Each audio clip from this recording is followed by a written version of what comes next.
Oi, gente! Aqui é a Alba Milena, mãe do Lucas. Milena é um autista de 18 anos não verbal. E eu vim aqui hoje para falar de novo com vocês sobre a minha experiência com ele. Bora lá! No último vídeo eu falei com vocês sobre a adolescência e como que era crescer, ver um autista crescer, passar essa fase, que é muito complicada. Bastante gente tinha me pedido para comentar sobre isso. E eu comentei sobre doença, acho que eu falei sobre o diabetes dele em algum ponto. Uma irmã me lembrou durante um comentário aí, enfim. E algumas pessoas pediram para eu falar mais de como que é lidar com o autista, como é descobrir com um autista não verbal. Como ele tá doente, como você descobre isso, tá? Então eu vou tentar falar pra vocês e dar algumas dicas de como saber, beleza?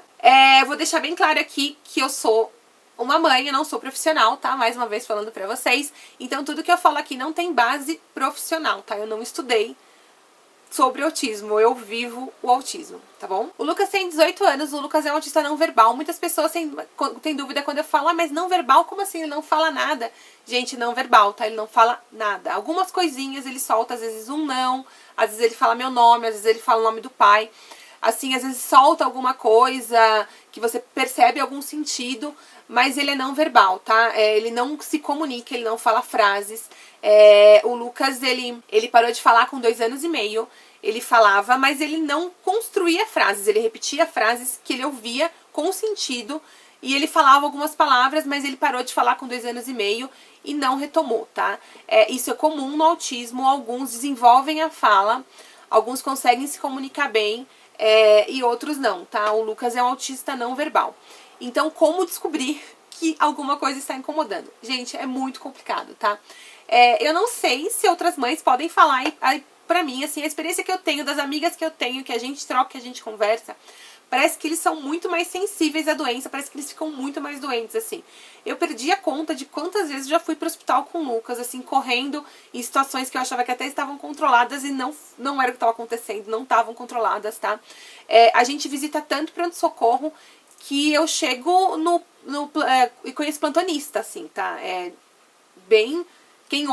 Quem conhece plantonista de hospital, assim, é uma coisa bem complicada pra gente. Ele tem muita crise de sinusite, ele fica bastante doente, tá? Então, eu sinto muito isso, e as amigas que eu tenho, com quem eu converso, que também tem alguns filhos, que têm filhos especiais, elas percebem também essa fragilidade na saúde. Eu não sei se é por conta da medicação que eles tomam, como o Lucas toma muito anticonvulsivo, eu não sei se isso dá uma baixa. Eu não sei explicar o que é, tá? Mas comparando com os meus sobrinhos que que não são especiais, assim, eu percebo que tem essa diferença aí, tá? Eu vou muito mais pro hospital do que eles, assim. Eu não sei se tem alguma coisa a ver, se seria assim com o Lucas, se ele não fosse autista, se ele não fosse epilético. Eu não sei, tá? Eu sei que essa é a minha realidade, é isso que a gente vive. Então a gente se acostumou com algumas situações, tá? O Lucas, ele é muito alérgico com um monte de coisa. Tem que tomar muito cuidado, tá, gente? Porque, assim, às vezes uma medicação que é muito indicada para uma criança, para outra não é indicada e você tem que perceber a sensibilidade do teu filho, tem que estar ali sabendo tudo o que está acontecendo, qualquer mudança, quando ele é não verbal, qualquer mudança de atitude que eles tenham, quando você insere um novo remédio, mesmo que seja um antibiótico, tem que ficar de olho, que pode estar dando alguma alteração biológica, que pode estar prejudicando, tá? Eu vou contar um caso que aconteceu com o Lucas quando ele tinha 9 para 10 anos, que me deixou louca de cabelo em pé. O Lucas, ele cresceu muito rápido, o Lucas é muito grande. E essa fase de pré-adolescência, ele cresceu assim muito rápido e ele tinha aquelas dores de crescimento, que são chamadas, ele mancava um pouco, puxava um pouco o quadril por conta disso. A gente procurou o pediatra na época, ele até encaminhou a gente para uma reumatologista, mas na época ele falou, enquanto você não vai, para ele não ficar com essa dor toda, ele passou para mim AS infantil, para dar pro Lucas. Assim, eu nunca tinha dado AS pro Lucas, tá? Eu não costumava dar. E foi a primeira vez, ele falou, Alba, isso vai ajudar, a dor dele vai passar, só pra você aguentar até conseguir passar com a reumatologista. E a gente deu o AS pra ele. Eu dei 3 comprimidos, o médico pediu pra dar 1 por dia, eu dei 3 dias o comprimido, eu dei um na sexta, um no sábado e no domingo. O Lucas começou a passar muito mal, eu não conseguia entender o que era, achando que era uma virose, ele começou a vomitar. Eu não sabia porquê, eu não sabia o que estava acontecendo, até que ele começou a vomitar escuro, ele vomitava preto. Aí eu fiquei assustada, fui pro médico, ele viu, eu levei pra ver, olha, ele tá vomitando isso aqui. Ele foi internado e era 3 úlceras que tinham aparecido no estômago do Lucas por conta do AS, tá? O Lucas é super alérgico, anti-inflamatório, então onde o AS caiu ali no estômago dele, ele abriu um buraquinho. Os 3 comprimidos que eu dei causaram úlcera nele. Então ele com 10 anos, 9 para 10 anos, ele teve 3 úlceras no estômago por conta de um medicamento assim, que tem pessoa que dá pra beber quando tem febre, tá? Beber de colo, assim. Então, tem que tomar muito cuidado. E a gente percebeu, mas assim, como ele não falava, eu fico imaginando a dor que ele sentiu sem expressar. Parece que eles têm mais, assim, tolerância à dor em algumas situações. Quando vai cortar um cabelo, às vezes eles não conseguem deixar a gente relar no cabelo. Cortar uma unha pra eles é muita agressão, parece, sabe? Assim, pra eles sentem muito isso. Mas o Lucas, com dor, ele tem uma tolerância muito grande, assim. Essa experiência que a gente teve com ele, gente, úlcera, você imagina, quem tem uma gastrite, quem já teve uma azia, sabe, horrível, o desconforto que é. Imagina uma úlcera que tá sangrando dentro do estômago, a dor que não é, o enjoo que ele não teve, e ele não expressou de nenhuma outra forma. Então, assim, é muito difícil, tem que ficar muito de olho. Uma outra criança, assim, no primeiro comprimido, a mãe já teria percebido, porque a criança teria reclamado de dor no estômago. Com o Lucas, a gente demorou 3 dias, eu morro de dó, eu tenho vontade de chorar cada vez que eu lembro disso, porque eu não consigo imaginar a dor que essa criança sentiu nessa época, assim, tá? Então tem que ficar muito de olho neles. É muito na tentativa e erro mesmo. Às vezes eles estão muito alterados, o Lucas às vezes está nervoso.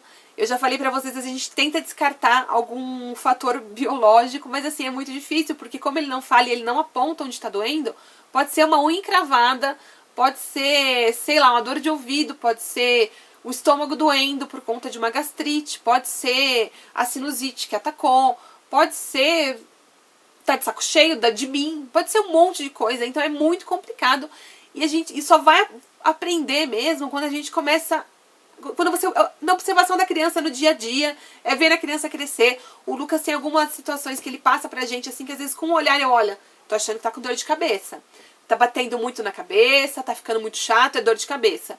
Aí a gente avalia, tenta ver se não é mais nada, se não tá com fome, e aí a gente vai lá e às vezes dá algum remédio pra dor de cabeça.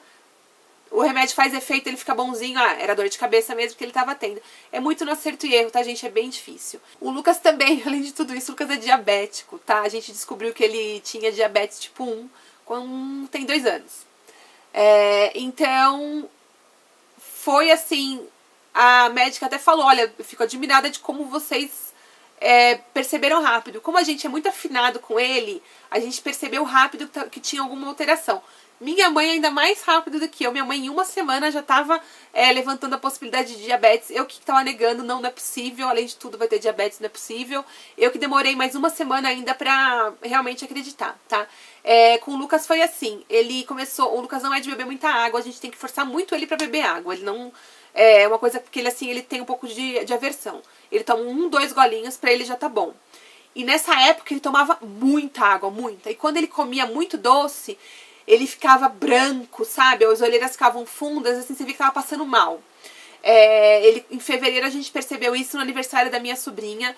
Ele comeu bolo, comeu docinho, enfim, a gente não sabia do diabetes, né? E depois ele ficou passando mal, sabe? Ficou muito pálido, a gente achou que fosse estômago, por todo o histórico que ele já tem. E aí, isso há 2 anos, tá, gente? Não fevereiro agora, isso fevereiro há 2 anos. E aí mas já começou a ficar de olho já. Aí ele começou a fazer xixi, assim, muito xixi. E xixi na calça. Ele não usa fralda desde os 3 anos de idade. Eu consegui desfraldar o Lucas com 3 anos. E ele começou a fazer xixi de noite, dormia e fazia xixi. E aquilo pra gente não tava muito fora, não era normal. A gente achava que era por conta da água, tava muito calor, ele tava tomando muita água. Então foi juntando assim, mas assim tem que ficar muito afinado, tá? Aí quando deu estalo, minha mãe insistiu de novo, Alba, será que não é diabetes? Esse xixi dele que tá exacerbado, essa vontade de tomar água, pode ser o diabetes? Aí a gente conversou com o terapeuta tinha aquela maquininha de medir de medir a glicemia. Mediu a glicemia do Lucas, tava super alta, tava 320 no dia. E aí a gente foi pro hospital, e aí enfim, tá? Aí descobriu que era diabetes mesmo, que ele tinha. Então assim, é difícil tentar explicar pra vocês o que fazer. Porque tem que estar muito afinado com a criança, tá? É muito difícil. E às vezes é um pouco frustrante, como essa história que eu contei pra vocês da úlcera, porque é difícil a gente não se sentir culpada, porque a criança tá sofrendo e você não fez nada, assim. Você não conseguiu perceber nesse tempo todo o que ela tava sentindo e ir mais rápido pro hospital, tá? Hoje o Lucas tá mais fácil com dor, ele teve um episódio, ele convulsionou há 2 anos, ele teve uma convulsão, acho que foi logo depois do diabetes, um pouco antes do diabetes, 2 anos e meio mais ou menos, ele teve uma convulsão por conta de uma virose que ele teve, que ele perdeu medicação, ele teve uma convulsão, e ele ficou na UTI. Toda vez que entra em UTI, gente, conversem muito com o neuro, tá? Porque eles têm todo um protocolo pra seguir. Então, quando entra com vômito e convulsiona, o médico já quer entrar no protocolo e pede pra fazer o líquor, pra ver se não pode ser uma meningite, que eu entendo, é uma coisa mais séria, mas assim, quando a criança já tem um histórico, que nem o Lucas, ele é epilético, ele entrou no hospital porque ele tava vomitando e ele convulsionou por conta disso, porque ele perdeu a medicação. Mas aí entrou nesse protocolo, eles fizeram o líquor, colheram o líquor dele, e o Lucas teve uma reação que chama radiculite, que é uma dor que falam que é uma dor horrível, por conta de quando o médico faz o exame, acho que pega um nervo, e é uma dor assim horrível, que falam que é uma coisa de... O Lucas andava todo encurvado essa época, ficou 3 dias ruim, chorava muito e ele mostrava que tava com dor, tá? Então aí depois vai dando, a criança, acho que ela vai aprendendo, assim, eu preciso mostrar pra fazerem alguma coisa. E assim, essa experiência foi muito ruim, porque, coitado, ele passou dor de ter que tomar Tramal, de tão forte que era a dor. Mas ele mostrou bastante pra gente, porque ele colocava a mão nas costas e andava encurvado e ele mostrava que tava com dor, tá? Foi a experiência que a gente teve que deu pra perceber bem o que era, o que tava acontecendo ali, porque ele demonstrou pra gente, tá? Mas, no geral, com autista não verbal, eu não sei como funciona com Asperger ou com outros, como essa interação. Se alguma mãe que tem um Asperger, um filho que fala, e que pode contar pra gente como funciona, se também tem essa dificuldade, conte pra gente, tá? Mas o Lucas, assim, até com febre, eu tenho que ficar muito... Eu percebo que ele tá mais paradinho, eu tenho que ficar... Porque ele não conta o que tá sentindo, ele não mostra que tá sentindo alguma dor. Então eu tenho que ser muito afinado com a criança, tem que ficar muito de olho, tá? E mais importante, não fazer como eu, ficar se sentindo culpada por alguma coisa. Eu sei que é normal, a gente é mãe, a gente se culpa mesmo, a gente gosta, parece que cai na gente bem, né? A gente veste como uma luva. Quando alguém fala, ai, mas você podia ter visto mais rápido, né? A gente veste essa carapuça e fala, ai, eu podia mesmo. E aquilo já te carrega por anos, assim. Mas